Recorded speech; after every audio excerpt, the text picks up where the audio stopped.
All right, it's your boy Spank Dog, aka Pufferstein, at YouTube. Like, comment, share, subscribe. You already know. Let's get right into it.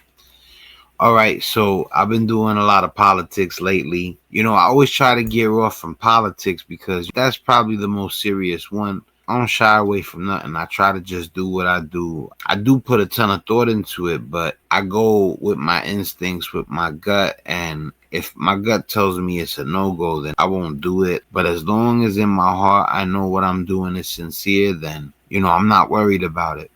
I do think along the terms of giving y'all people a break from, nonstop politics. It's time for a break.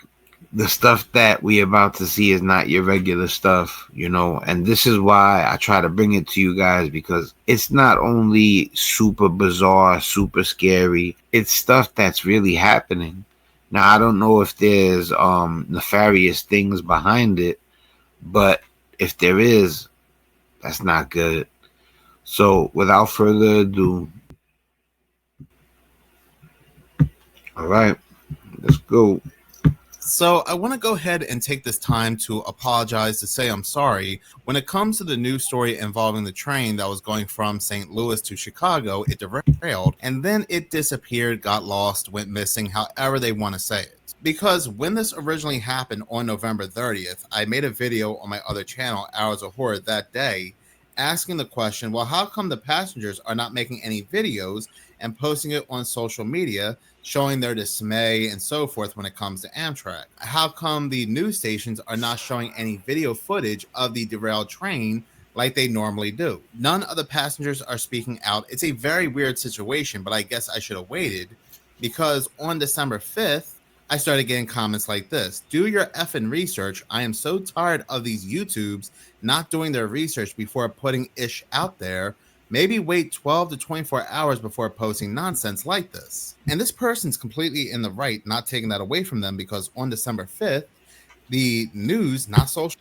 I don't think he's in the right, because when that person said, I'm so tired of people putting out stuff like that, my man doesn't do that ever.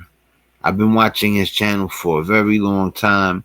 That's one of the one times I've ever seen him have to say something just to let people know that he don't mess around like that he tries to keep everything solid. Social media, not Twitter, Facebook, and so forth, but the news, they finally posted video footage of the passengers and the derailed train. They posted this. Video sent to First Alert 4 shows passengers climbing off an Amtrak train near Chicago onto snow-covered tracks, then standing around waiting for answers. Amtrak says about 250 people departed the downtown St. Louis Amtrak station around 8 a.m. Sunday. Around 1:30, part of the train slipped off the rails just miles outside Chicago. So yeah, this very tiny video clip of somebody looking at a handful of, I guess, passengers next to this train panning around is supposed to debunk everything. No video footage of the passengers inside the train complaining, nothing like that, asking what's going on. No video footage of the passengers talking about their experience outside the train, just this small video clip. And you're going to hear something else that really will make you believe, well, if this was the case, why no video footage from any of the passengers from inside the train? The train was supposed to be arriving, and it seemed like it never arrived, to the point where people were like, is there a missing train? So you definitely don't want to say a train went missing if it didn't.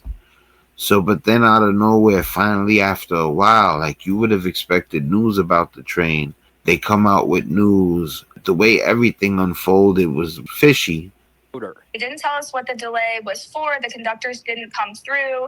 Even when I tried to get in contact with customer service, they're like, sorry, we don't have answers for you. Passengers tell us it was hours of waiting and guessing. It's why Schroeder hopped off and called a cab. We figured out, locked the train doors, and then opened it. Roughly 3 hours after going off the rails, Amtrak chartered buses to get remaining passengers to their destination. So they were on the train for hours, and they were so frustrated they were not getting any answers whatsoever, that they learned how to open the automatic doors, which they themselves, they have no way to open. So I don't know how they did so, but they were that frustrated. So you mean to tell me 250 passengers frustrated, getting no answers, and yet nobody posted any video footage whatsoever on social media? And he makes a good point.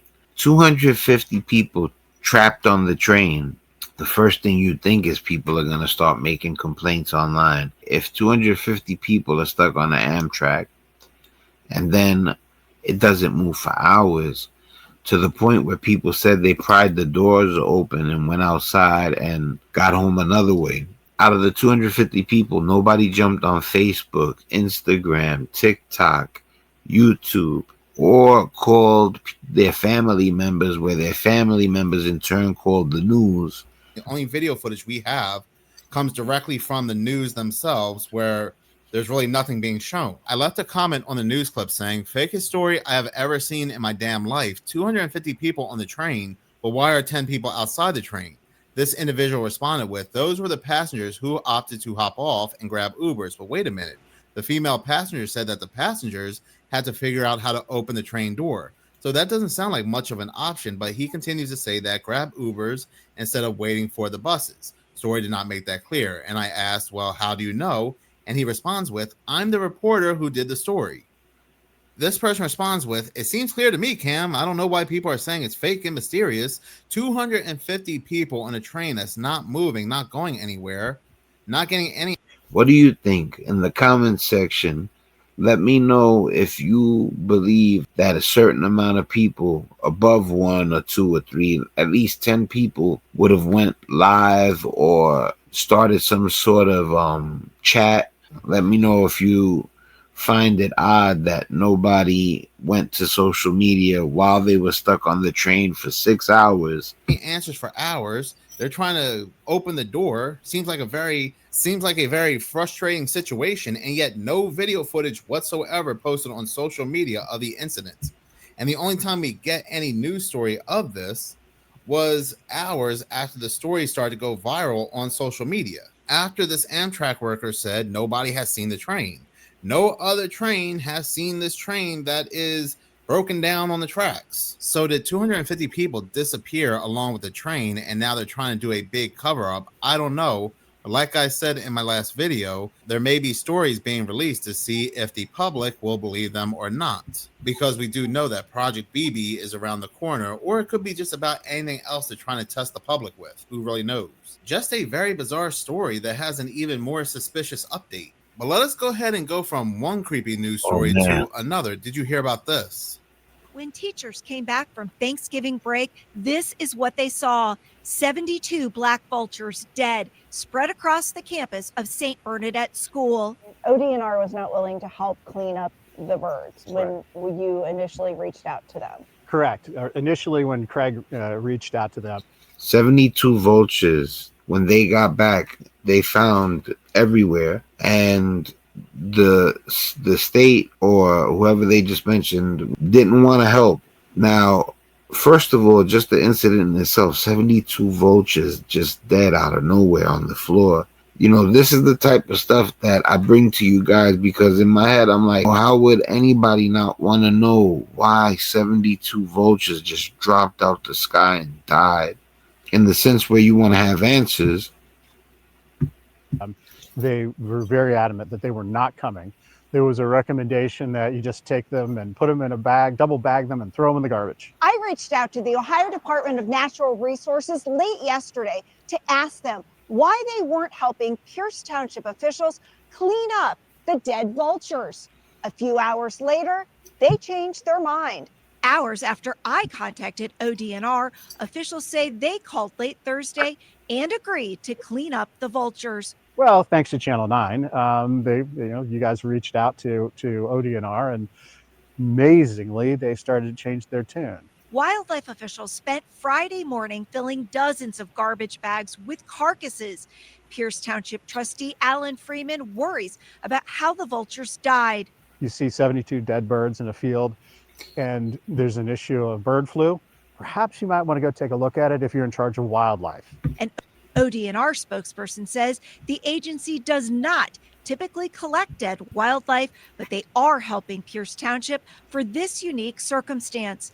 They say the vultures are presumed to be positive for bird flu, but ODNR working to collect samples to send for testing. Do you have concerns about, I mean, there's a lot more vultures flying around here. Yeah, well, I think, it's the spread of bird flu. You also have a lot of geese that are in this area as well. So there's a number of people very close by that have cattle operations, and that it has been known that bird flu can jump into cattle. So that said, it starts to open up an entirely new avenue that deals with our food and our food supply.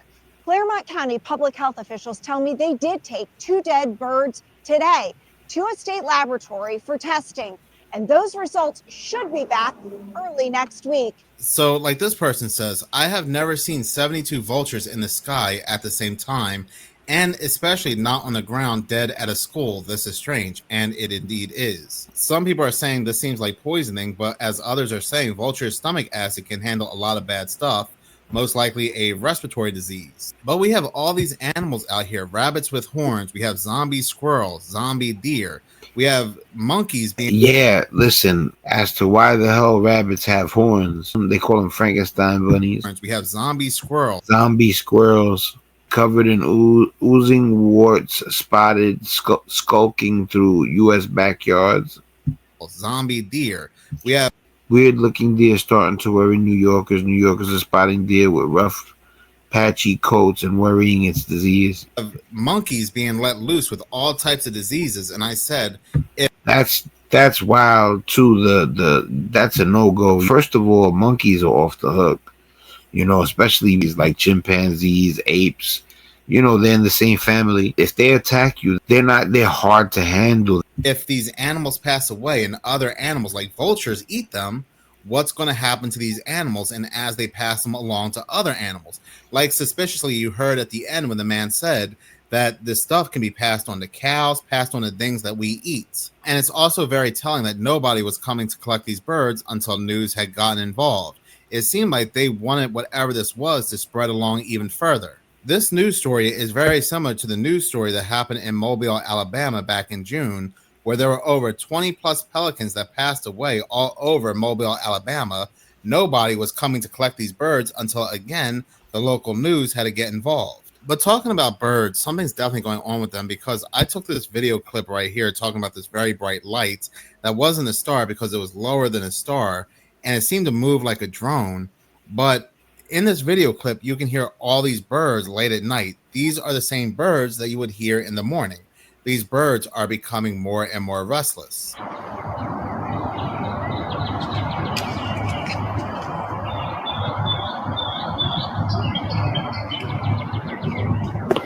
Like, I get there are night birds like northern mockingbirds and owls, but again, these are the same birds you hear chirping throughout the day.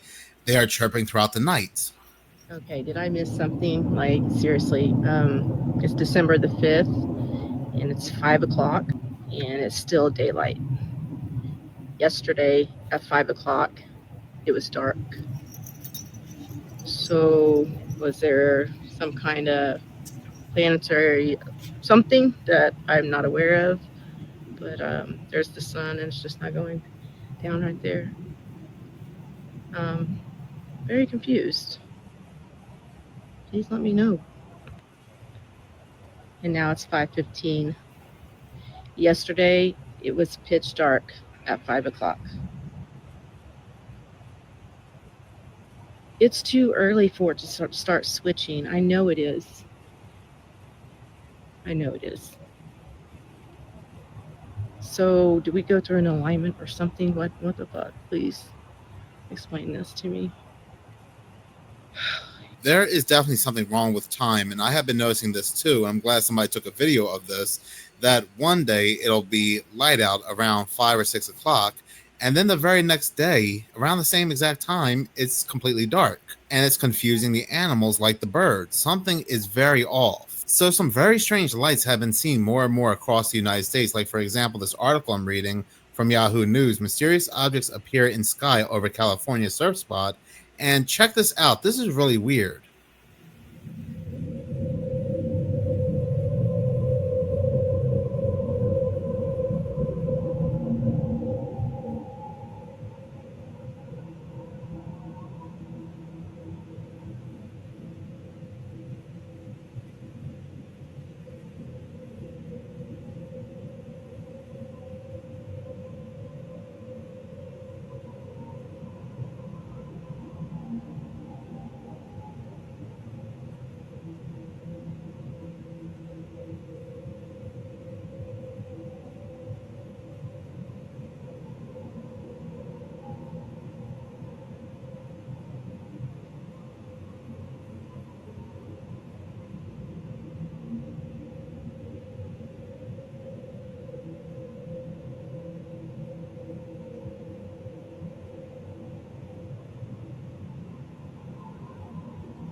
The article from Yahoo News ends with, the footage was captured beginning at 4:46 in the morning, and as of late Thursday, the source of the lights still remain a mystery.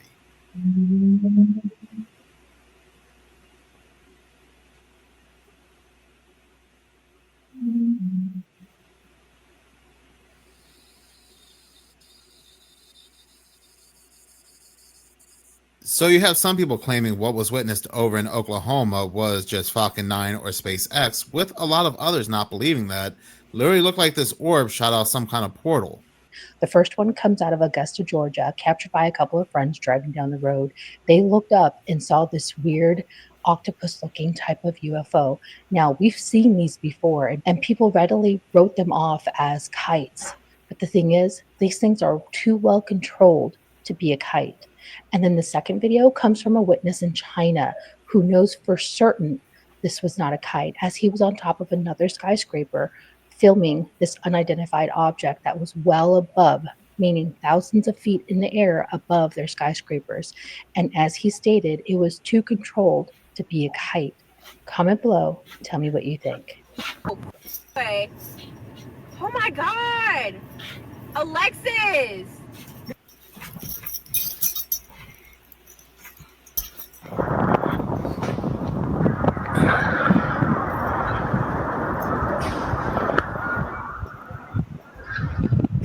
There they go. I told you.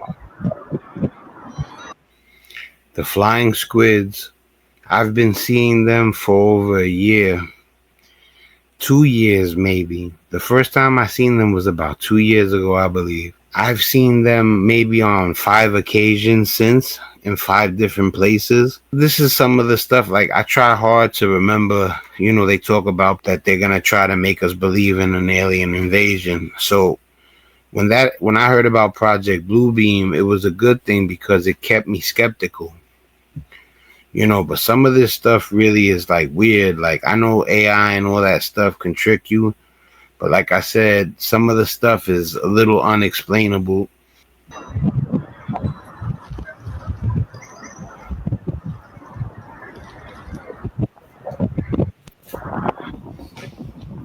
That video came from the paranormal chick, and what was captured in China is a perfect example that these are not kites. You can hear the wind as this thing is just flying around. This is something that happened also during the LA fires. The winds were at least 100 miles per hour, if not greater. I told my lady earlier, I said one of the spots that they were seeing were above the LA fires. I mean, like, yo, it's wild. One of these things was captured flying around in it, and it was like the winds were not impacting it at all. Like, I get there are squid kites, octopus kites that look like these, but they are still kites at the end of the day, and they cannot fly in these type of winds. These things, however, can, and again, it seems like the winds do not impact them. Just listen to these winds during the LA fires. Well, something strange in the sky. It's above the fire right now in Santa Monica. It's a kite? Yeah, it's a kite. See my shape. That's the fire. Yeah, it was very bright. Flying squid. It's not a kite. It's just flying around.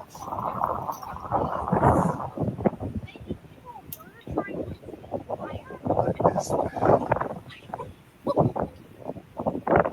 Whatever it is, they made. Oh, yeah, that's a kite. It's not a kite. Kites are not good. It looks like it's struggling with the wind somewhere. Else noticed in the newly released Jeffrey Epstein mansion photos that this is clearly a child-sized dental chair, but also look at all the masks heads that are on the walls of this specific room, right? Look at the noses in particular. I wonder if anybody were to analyze any of these spaces, if they would match anybody on a specific database. Because then you have this photo that was also released, right? Look at these names right here, but 1, 2, 3, 4 are blacked out. Why? If you zoom in just a little bit closer, these two specifically can perfectly fit a very specific last name. I mean, look at the name Larry, right? You got 5 letters, right? I'm pretty sure it's not that difficult to do some simple math here. But then how many names do you have on this phone right here, right? How many faces do you have in this room? Did anybody notice that? Which leads me to an insane theory that I feel like a lot of other people would probably agree with. What if somebody, right, wasn't actually that somebody? You feel me? Call me crazy if you want, but considering everything that has happened in this year already, I'm starting to think outside the box every single time. Creepy video came from Beauty Mert, and what I found interesting is that when Diddy's mansion was exposed, they also said he had a dentist's office inside his mansion as well. But talking about a certain Jeffrey, more and more people are saying that something's going to happen on December 19th because apparently there is a law known as the Jeffrey Files Transparency Act. It was signed last month by Donald Trump. It compels the Justice Department, the FBI, and federal prosecutors to release by December 19th the vast troves of materials they have amassed during the Jeffrey investigation. Now, I do not date set on any of my channels, but I do find it interesting that on the exact same day of this happening, the 3-Eye Atlas is supposedly going to be closest to Earth. So is some kind of stage event going to happen involving the 3-Eye Atlas to take our attention away from this? I don't know. But this is currently circulating around social media. That's another thing. A lot of people don't even know that there's a giant comet headed towards us. And it's only the 3rd time this has ever happened. But they're saying that 3-Eye Atlas is behaving differently than anything they've ever seen. I'll tell you what's going to happen on December 19th. There is such a geomatic storm going to happen between the sun solar flares and the weather machines that are going on. And we are going to have a deep freeze across America. For 7 days, 7 nights, we're going to have snow bigger than flakes the size of your hand. People are just going to freak out and probably will lose about 50% of the population. Most people are not going to have to survive because they're going to freeze to death. And the other half are pretty much going to turn on each other. So if you wanted a civil war, what an easier way to come about. This is going to happen 7 days. So 7 days from the 19th is Christmas. Time and time again, especially on social media, we always hear how something's going to happen on such and such a date, and it never happens. But I do find it interesting. We have 2 pretty big events coinciding on that same exact date. So I wouldn't put it past them to trigger some kind of false flag. Are here and they have no idea. It's a lot eviler than it looks. The symbolism in this video, in the sphere, is quite literally Antichrist by definition. Trust me, it'll blow your mind just how evil the powers that be are. So first, the easy stuff. This is a country band, a Zac Brown band, and they are playing at the Sphere. And what you see behind them, they are quite literally encaged in a basket in hell. And that's not even the Antichrist part. The whole entire show, or this part of the show, is held literally in hell. And the people that are there have no idea. Here you have fallen angels and other deities that Satan is using. Now, right here in this frame, you can see the demons that are behind the cage. And it's very symbolic because there's humans inside the cage in hell. You'll see skeletons walking up in a minute. It's quite literally hell. It's fire, hell, darkness, evil. We get it. And the humans inside the cage, their energy is literally being harvested for rituals. You can't make this up. And they have no idea.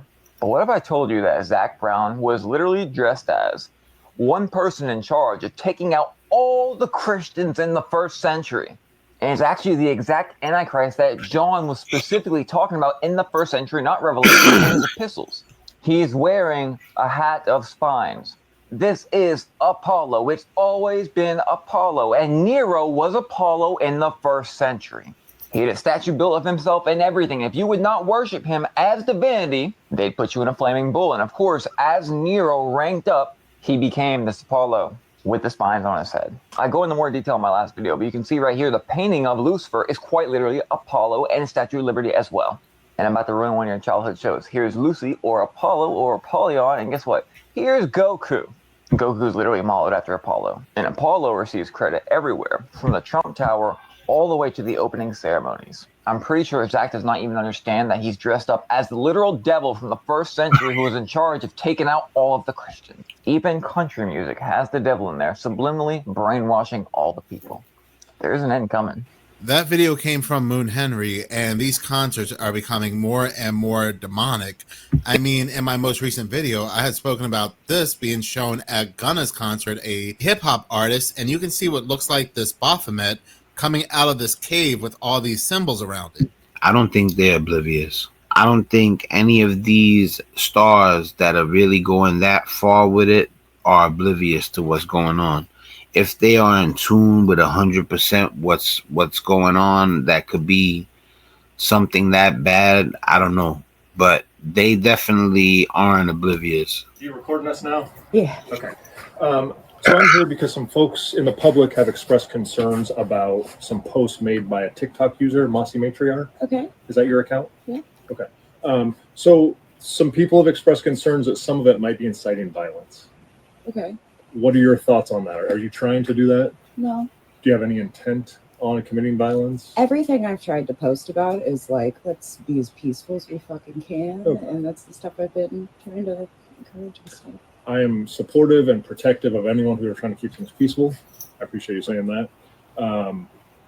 Do you know of others who are attempting to incite violence? Not off the top of my head. Okay. Would you report someone who was doing something like that? I mean, I have never really reported anybody for anything, really. Okay. I just stay out of other people's business mostly. Even if they're supporting violence? I mean, if someone was saying they're going to kill my neighbor or something, probably report them. Okay. Yeah. Okay. How about anyone who's interested in committing damage to federal buildings, county buildings, state buildings? Know anyone doing that kind of stuff? No. Okay. Would you report that kind of activity? If it's not someone I know personally, I don't really care that much. Okay. As I said, like, I'm interested in protecting First Amendment speech. Sure. But when someone is talking about hurting others or trying to get others to hurt people, that's where I have to go knock on doors and talk to people. Oh, yeah. Am I missing anything? I mean, it speaks for itself. Normally, I'm here to commentate, and if you don't see what's happening right now, I'm not breaking this down for you. Do you support the use of political assassination to silence people you might disagree with? No. Do you ever advocate for the use of violence to harm people you disagree with politically? No. All That's right. all I got. Thank you for your time. All right. Have a good one. You too. That video came from Mossy Matriarch, and more people across social media are finding what appears to be FBI or police coming to their door asking them about social media posts. These people are responding with, we're not saying anything violent, not posting anything violent, nothing like that. And yet they are still coming to multiple people's doors asking them all these questions. Why would you come to somebody's door if they're saying that it's cool to love your neighbor, you know, like to have love for everybody, to keep things peaceful? It seems like the more really truly humble you are, like the more caring you are, the more you're not scared to tell people I love you and stuff like that. It's like the bigger the enemy you are to the people in power or the people with tons of money. Like, I really truly believe that the richest of the rich, like the real filthy rich, you know, the last thing some of them want to hear, because I wouldn't label a whole group. I don't do that. That's generalizing, and that's not right. That's ignorance. I do believe there are some rich people out there that the last thing they want to hear is unity, love, peace, you know. Or if they're not the one concocting the way for it to happen, then they think people are ignorant. Everybody's ignorant except them. Can we just move in front of the house so the dogs don't go crazy? I need you to identify yourself and let me take imagery of your IDs. So you said you were with the FBI, and why won't you show me your credentials? I didn't take a look at them. I said, 1 second, I'll be right back. Are you going to show me your credentials or no? Yeah, we did already. So, and we identified ourselves. So what we'd like to do... I didn't look at your credentials. Again, I didn't verify them. I told you to wait, and I went inside. That's correct. What we'd like to do is just have a conversation with you. I would want verification too. There's no way in the world I wouldn't want to make sure to see the credentials. I would want to see the badges 100% clear, and if I hadn't saw them, I wouldn't want to continue until I seen the badges. About some social media posts that you've made. Would you be willing to talk to us today about that? No, I would not. I would like you to later talk on with my lawyer. Okay. Do you have identification cards? No. No. I'll get back to you. What's the number? What are the names of the agents? So you're refusing to identify yourself. Again, I did not take a look. So the phone number for the FBI in Oklahoma City is 405-290-7770. Okay. You see how calm he is? He's not even worried about what she's saying. It's almost like he's certain it doesn't matter if he identified himself or not. Nothing's going to come of it. She's smart for recording. And tell him that Facebook flagged me for posts. Facebook gave us a couple of screenshots of your accounts. Okay. So we no longer live in a free country and we can't say what we want? No, that's why we're not here to arrest you or anything like that. Well, you can't arrest me for freedom of speech. We live in America. Right. Exactly. So it's kind of weird that you want to come talk to me about. It sounds like he was sent. But still, listen, the whole unlawful order thing, you're going to tell me that you don't understand that? That's not even something that anybody has any right to say you can't. Has it come to the point where I can't say don't follow an unlawful order in America? That's where we're at right now, where if I said, soldiers shouldn't follow unlawful orders. As a matter of fact, it's a crime to follow an unlawful order, and your dignity, your manhood, your honor is on the line when you are told to follow an unlawful order, and you do. Once you follow an unlawful order, everything I mentioned, you have been stripped of. Just so I'm keeping it 100. I don't, I follow the Constitution. I follow what's right. Just like I wouldn't want to see anybody being victimized in the street, and I would, there's a very good chance that I would stand up for a certain person, being attacked or hurt in the street. Well, I'm not gonna agree with law enforcement just because they're law enforcement. Right is right and wrong is wrong. Me exercising my freedom of speech. All day long, talk to people. Okay. It's just an effort to keep everybody safe, make sure nobody has any ill will or bad intent or anything like that. And we've got no reason to believe necessarily that that's you, and that's why we just want to have a conversation. So do you have a conversation with everybody on the neighborhood? Do you have information with anybody else in the neighborhood? I mean, all I've done is exercise my right as an American citizen on a public social media platform with my personal opinions. Correct? Okay. He thinks just because he's talking to Polite and he's trying to make it as clear as possible. He's trying to make it as clear as possible that they're not there to do anything. He doesn't understand the fear you strike into a person just from them hearing that the FBI is present at your place. You could be innocent you could be the most innocent person in the world. That doesn't change the fact that the FBI is at your door. And to you, that scares the life out of you. Most of the individuals, right, in America, especially older generation, right, have Facebook. Are you questioning all the citizens in America? Okay, so you have concerns about my personal opinions? I'm definitely not going to have a talk with you. You shouldn't be there, homie. You're following orders that don't make sense. It shouldn't even be to the point where they're sending people out to people like her. I mean, if there were really serious things said on Facebook to the point where it would draw anybody's attention, where it would be suspect, and anybody would be like, yo, that don't sound right. That's different, but if she was just like giving her political opinion and things like that, you shouldn't be there. Okay, they're so-called FBI. And they should have showed their badges again. That's why she said so-called FBI. We don't even know if they're FBI at this point.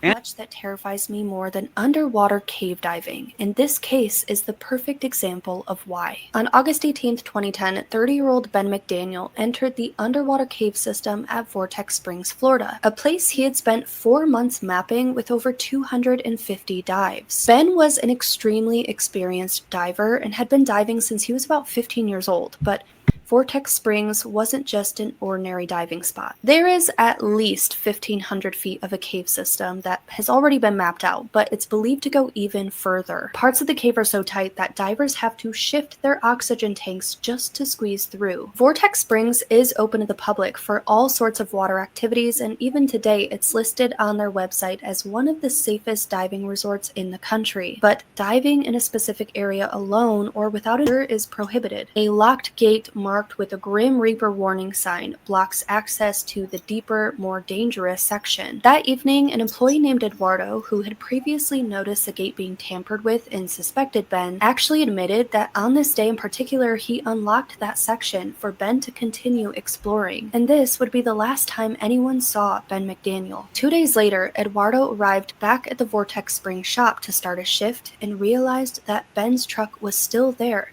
parked in the same exact spot that it had been on the night he was seen entering the cave. Police recalled a search of Ben's truck revealed that everything inside remained untouched, even his cell phone and wallet containing $700 worth of cash. Search teams found only Ben's decompression tanks near the entrance, not placed where he would have needed them, and filled with regular air instead of proper gas mixes, raising suspicions that they were staged. Expert cave diver Ed Sorensen searched over 1,700 feet into the system, farther than anyone had ever gone before. But he found no body, no equipment, no scrape marks, and no signs of decomposition in the water. Ed truly believed that had Ben McDaniel ever been inside of that cave, there would have been some physical evidence to prove it, but he found none. This led to theories that Ben staged his own disappearance to escape financial problems. He had recently went through a divorce, he had $50,000 in tax debt, his business was failing, and he was still struggling through the grief of losing his younger brother. But Ben's family was insistent that he would not abandon them, especially his dog, who waited at home for him this whole time. When Ben's parents offered a $30,000 reward, divers worried that someone inexperienced would die searching in the cave for him. That same month, a diver named Larry Higginbotham had tragically died in the cave that Ben went missing in. His body was found by Ed Sorensen, and when he was recovered, Ben's family insisted that he hadn't been searching for Ben, but some divers in the community think otherwise. After Larry's death, Ben's family took the reward money down and instead hired a private investigator to look into Ben's disappearance from the angle of foul play. This PI uncovered information that some people associated with Vortex Springs, including the owner, had criminal records. The owner of Vortex Springs had reportedly accused an employee of stealing $30,000 and then beat that employee with a baseball bat. Then the owner suspiciously passed away in 2011. Could somebody have killed Ben and staged it to look like an accidental death? Did Ben make himself disappear? After all of this time, Ben's family continues to search in order to answer the question, what happened to Ben McDaniel?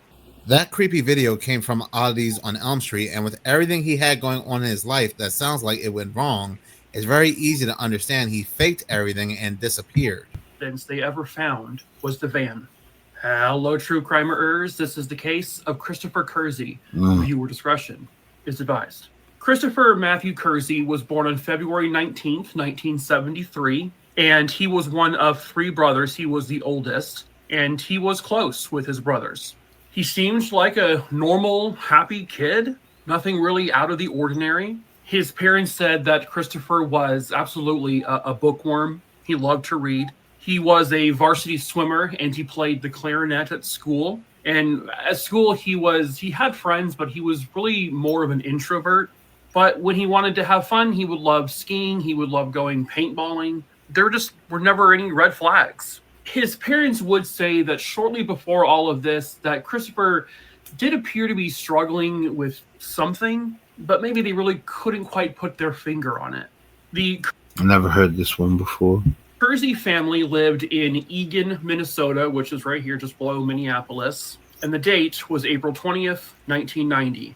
Christopher told his mom he was feeling pretty sick that day and asked if he could stay home from school. She said yes, and once she had left for work, there was nobody at home other than Christopher. When they got home later that afternoon, they noticed that their 1988 light blue Dodge Caravan, it's not this exact one, but very similar to this, was no longer in the driveway. And when entering the home, Christopher wasn't home. They did find a note, however, written by Christopher addressed to the parents. The note read, quote, "Mom, something important came up, plus feeling somewhat better. I'll be back by 6 unless I get lost. Love, Chris." The word lost, for some reason, was underlined twice. It could be looked at as something kind of suspicious, but also his... If that really is the case where it was underlined twice, why would you underline lost? I mean, I'm wondering if he's saying that because they said he would get lost a lot. Maybe that's why he underlined it. Had withdrew $200 from his bank account, but all of his belongings, from what it looked like, were still at home. Like, he didn't seem to pack any bags or anything. Thinking he might be an actual runaway, they still report him missing to police because he is still 17 years old. The day after, the parents get a letter. The note told the parents that Christopher lied about being sick, and he did so with the purpose of being able to take the van without anyone noticing or stopping him. And it said that he didn't even know where he intended to go. There was also a mention that Christopher intended to take his own life and apologized to his family. Also missing from the home was a gun. And I guess also he had his watch with him. Something was up that day. There's too many things going on. It was definitely something planned. However, all of the ammunition that they had purchased for the gun was still at the house. 2 days after this, 200 miles north of Eagan in Grand Rapids, Minnesota, the van is found. There was no evidence in the van that suggested where he had gone. No sign of an altercation or foul play. There was nothing of evidentiary value to help put police in the right direction. If the intent was for Christopher to take his life, that would explain why he didn't bring anything else along with him. A side note here is that the band Soul Asylum, they have a very popular song called Runaway Train. And in that song, they feature several missing children. And Christopher was one of the kids featured in the music video. It was just their way of trying to help bring some of these kids home. Several years later, in 2004, the parents and I think the police department received a letter basically telling them to stop looking for Christopher, that he would finally return home when he was ready. And over the years, the parents would get these random phone calls where there's really just static on the other end. In one of the phone calls, they thought they heard a bunch of people like at a party, but then the person would just hang up. But the Eagan Police Department would determine that the phone calls that were made over the years and the recent letter in 2004 were all very likely just a hoax. Christopher's parents also closely followed the Jacob Wetterling case because Jacob Wetterling had disappeared just a few months prior to Matthew. When Jacob Wetterling was found in 2016, it kind of renewed their interest, causing police to search in wider areas near where the van was found, like doing ground searches. But they never found anything. If still alive today, Christopher Kersey would look something similar to this. But there have been no sightings of him, no confirmed sightings. Nobody has heard from him. Could Christopher have intended to run away and that was it? And then just along the way, he met the wrong person who then did God knows what? Did Christopher actually end his own life? That letter that was sent the day after he disappeared, was that truly from him? Unfortunately, it's all still a mystery. but someone somewhere out there might know what truly happened to Christopher Kersey on that April day in 1990. Wow, he just disappeared and that was it. Just vanished. I hope that, he just didn't want to be where he was at no more and went and lived a different life. And that's wishful thinking. Perhaps that someone is you. If you can even just help bring him home to lay him to rest, that would be huge. If you have any information, please contact the police at 612-454-3900. That creepy video came from Making of a True Crime, and it's just so eerie how some people can just disappear without a trace. They leave no clues, no nothing. In this case, the clue was the van, yet still to this day, nothing has come up. And it's good he's still putting out these videos to give the family some hope. Wow, man. Big shout out to Seconds of Horror. All right, yeah, guys. So those were the stories. There was quite a few. The vulture one was bananas. You know what I'm saying? Like, why 72 vultures dropped out of the sky? I have no clue. We live in a polluted world. You know what I'm saying? The octopuses, man. What's going on with the flying squids? You don't know if they turned the sky into a movie screen. You know what I'm saying? Some of the stuff you see just makes you wonder. The one about homie going missing just now, which was the final story. Oh, then there was the FBI guys that went to the lady's house for posting how she feels about political things. That's insane right there, too. Listen, man, it's your boy Spank Dog. I hope you enjoyed the videos, the stories. Like I said, I wanted to switch it up. Sometimes, we need a break from one thing, so we go to the next. Big shout out to Ridgewood, big shout out to Bushwick, and big shout out to Bedford-Stuyvesant. It's your boy Spank Dog. I'm out of here. Much love. Love you guys.